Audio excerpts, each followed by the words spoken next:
Hello everyone, welcome back to Java Basics. I am Sanjay. In this video, let's try to understand what are operators. Okay, so what are operators? Operators are the symbol, so it could be plus, minus, asterisk for multiplication, slash for division, and so on. Okay, so it is mainly used to manipulate the values of the operand. Okay, now let's see what the different types of operators. So in Java, we have unary, arithmetic, relational, logical, assignment, ternary. There are several operators in Java, but these are widely used ones.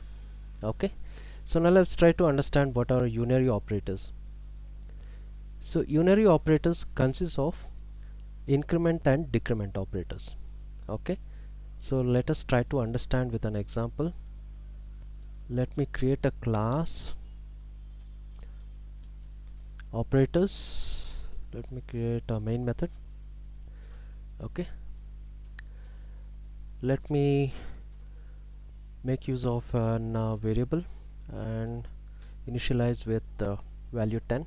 Now if I try to print x plus plus, okay, so in increment we have two types, post increment and pre increment. Okay, so when I try to print the value of post increment, what happens is, in post increment first the condition is executed and then the value of x is incremented. So when I print this, so the value would look like this. So it still shows 10. This is because first the condition is executed. So at the time of execution of the condition, the value of x is still 10. So the value of x will be 10. Now after the condition, the increment happens. Now if I print x again, now you see that the value of x changes to 11. Okay, this is post increment. Similarly, let me take an example of pre-increment. Okay, so what happens when we do a pre-increment? Let's see. When I run this, so I see that the value of x has changed to 11. So what has happened? So here, whenever we do a pre-increment, first the increment happens and then the next condition is satisfied. So here the value of x will be x plus 1.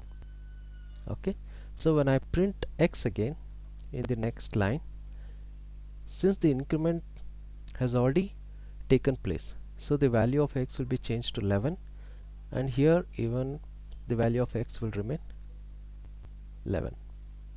Okay, now let's look at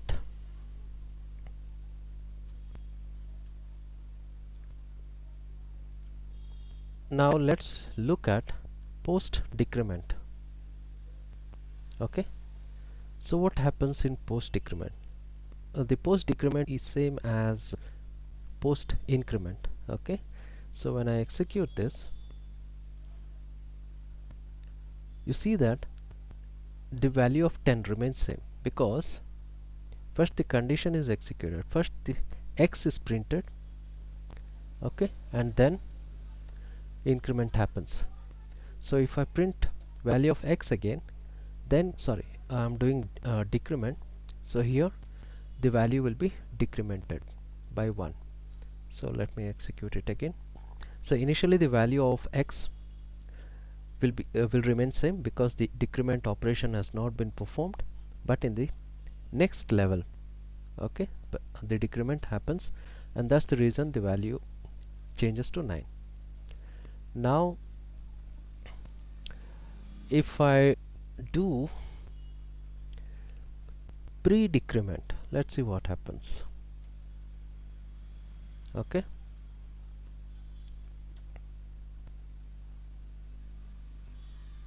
now here when I execute the program, okay, let me comment this.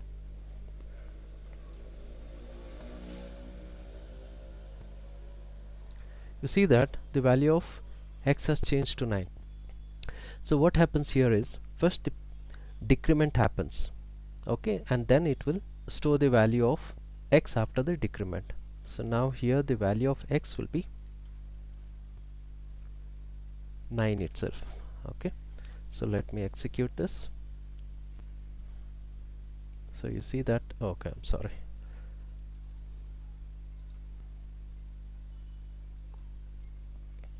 Right, so this is how increment and decrement works in Java.